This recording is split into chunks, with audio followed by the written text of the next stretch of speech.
Salam, bugünkü dərsimizdə beynəlxalq iqtisadi əlaqələr mövzusu haqqında söhbət edəcəyik. Müasir dövrdə hər bir ölkə inkişaf etməsi üçün dünya ölkələri ilə mübadilədə iştirakı çox vacibdir. Ölkənin inkişafı inteqrasiyadan çox asılıdır. İnteqrasiya əlaqə deməkdir. Bizim Azərbaycan Respublikası da dünyanın bir sıra ölkələri ilə sıx iqtisadi, siyasi əlaqələr saxlayır. Beynəlxalq iqtisadi əlaqələrin əsasən 8 forması mövcuddur. Birinci, xarici ticarətdir. Xarici ticarət hələ qədim dövrlərdən geniş yayılmışdır. Əlaqələrin ən qədim və ilk formalarından biridir.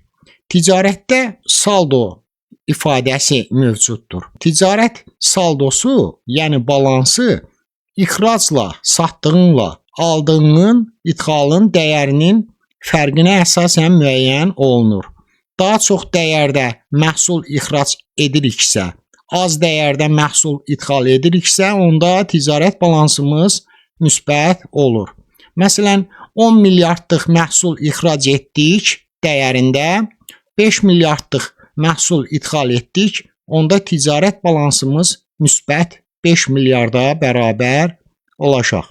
Azərbaycanın hal-hazırda ticarət balansı müsbətdir. Daha çox dəyərdə neft, qaz ixrac edirik, ondan az dəyərdə məhsul isə idxal edirik. Ticarət balansımız müsbətdir. Dünyada Almaniya, Yaponiya kimi inkişaf etmiş ölkələrin ticarət balansı əsasən aktivdir, müsbətdir. Amma ABŞ, Fransa kimi ölkələrin ticarət balansı mənfidir. Bu mənə elə gəlir ki, bu ölkələrin müəssisələrinin əksəriyyətinin xarici ölkələrdə olması ilə bağlıdır. Ticarət balansının mənfi olmasına baxmayaraq, ABŞ, Fransa kimi ölkələrdə həyat səviyyəsi yüksəkdir. Əlaqələrin ikinci forması kapital ixracıdır. Kapital ixracı deyəndə kredit maliyyə əlaqələri nəzərdə tutulur. İnsanlar bir-birinə borc verdiyi kimi, ölkələr də bir-birinə borc, pul, kredit verir. Kredit verən ölkələrə əsasən ABŞ-ı, Fransanı, Yaponiyanı və inkişafda olan neft çıxaran varlı ölkələrdən Səudiyyə Ərəbistanını, Qətəri, Birləşmiş Ərəb Əmirlikliyini, Küveyti, bundan başqa Çini göstərmək olar. Əlavə olaraq onu da qeyd edeyim ki, Azərbaycan da az miqdarda olsa da kredit verən ölkələrdən biridir. Vaxtilə Gürcüstana, Bolqarıstana, bu kimi Avropa ölkələrinə biz də kredit ayırmışıq.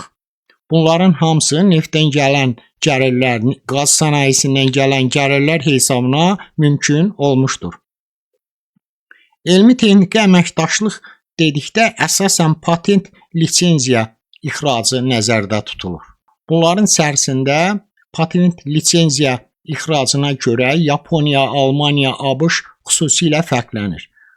Yaponiya həm ixracatçısı patent lisenziyanın, həm də idxalçısı kimi çıxış edir. Sənayesini daim yeniləyir.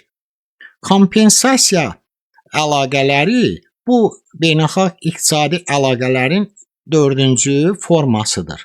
Dünyada kompensasiya əlaqələri geniş yayılmışdır. Ona kompensasiya sazişi də deyirlər. Əsasən belə saziş inkişaf etmişlə inkişaf etməkdə olan ölkələr arasında bağlanır. Məsələn, bir müəssisə tikmək lazımdır. Xarici ölkə o müəssisəni tikir. Əvəzində isə xarici ölkənin çəkdiyi xərc həmin müəssisədə istehsal olunan məhsulla müəyyən müddətə ödənilir. Bax, bu cür əlaqələr kompensasiya əlaqələri adlanır. 5-ci forma isə görünməz ixracatdır.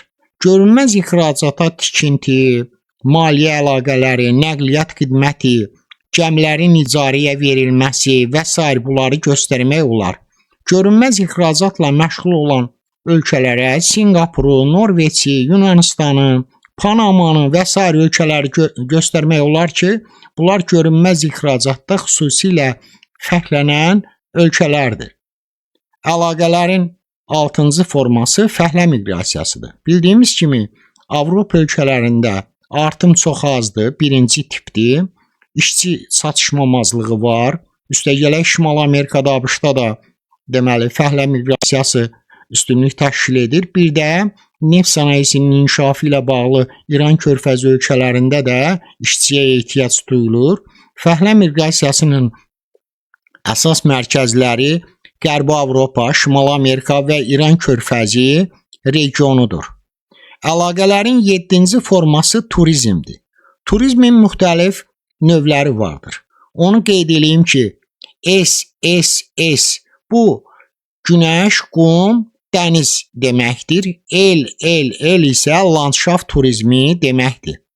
Dünyada çimərlik turizmi ən çox Karib dənizi hövzəsində, West End regionunda, Aralıq dənizi regionunda çimərlik turizmi daha çox inkişaf etmişdir. Dünyada ən çox turist qəbul edən ölkələrdən Fransanı, İtaliyanı, Yunanistanı, ABŞ-ın Kaliforniyasını, inkişafda olan ölkələrdən Türkiyəni, Misiri, Taylandı, Maldiv adalarını və s. göstərmək olar ki, bu regionda, bu ölkələrdə turizm çox inkişaf etmişdir. Çimərlik turizmi ən çox Türkiyədə, İspaniyada, İtaliyada daha çoxdur.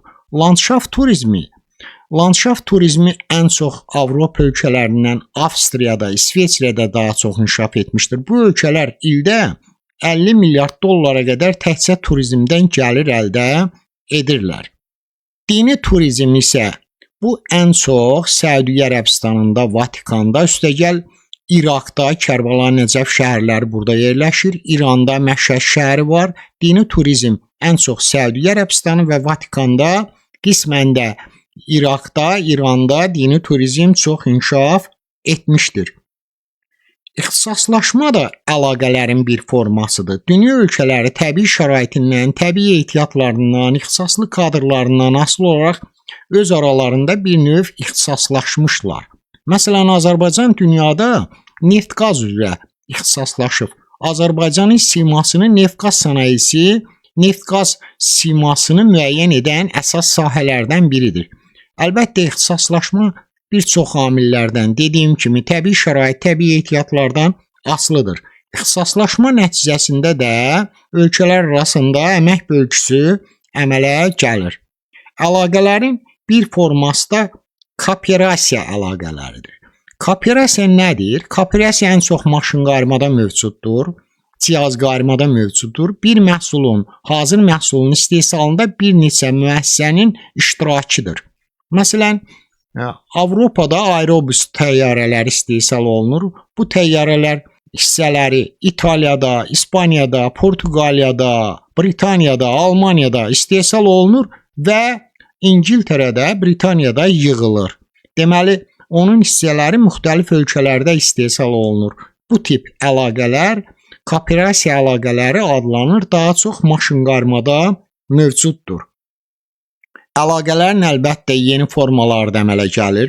Yeni formalarından maliyyələşdirməni, hasilat sənayesini inkişaf etdirmək üçün görülən işləri göstərmək olar. Məsələn, vaxtilə Azərbaycan 1994-cü ildə neft kontraktı bağlamışdır xarici ölkələrdən və şirkətlərdən ABŞ, Norveç, Fransa, İngiltərə bu kimi ölkələrlə müqavilə bağlamışdır. Neft sənayesini inkişaf etdirmək üçün. Onların ayırdığı vəsaitlər hesabına Xəzərin şelf zonasından neft quyuları qazılmış və neft hasil olunmağa başlanmışdır. Onun nəticəsində də vəsait qoyan ölkələr də, şirkətlər də Azərbaycanın da gəlirləri artmışdır.